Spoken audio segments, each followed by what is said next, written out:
Ikaw. Ikaw ang dahilan mismo. Alam mo ba kung bakit ikaw ang tinuturo ko?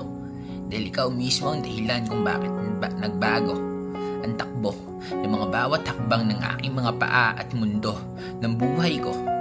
Na para bang ito ay dating madilim na maitim ay ngayon ay nagliwanag na para bang nawala lahat ng dilim. Pero ewan ko ba kung bakit naging ganito. Parang hindi ko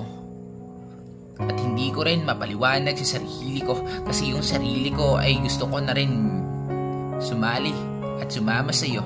Sa mga bawat hakbang ng iyong mga pahay, gusto ko rin hawakan ng iyong mga kamay at sabay tayong maglakbay sa mundo.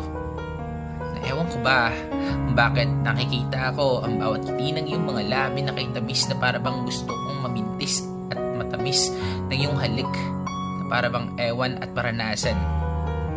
Pero di bali na. Tsaka na lang.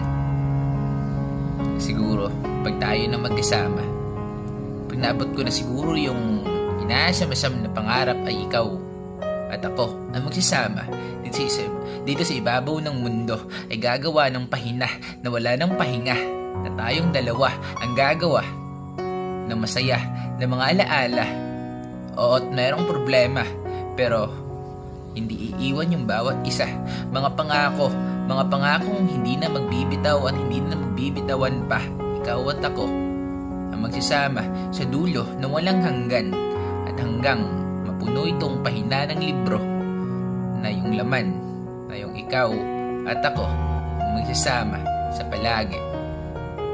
Sa hirap at ginhawa, sa saya ng mga tawa ng mga labi. Na sana ikaw na nga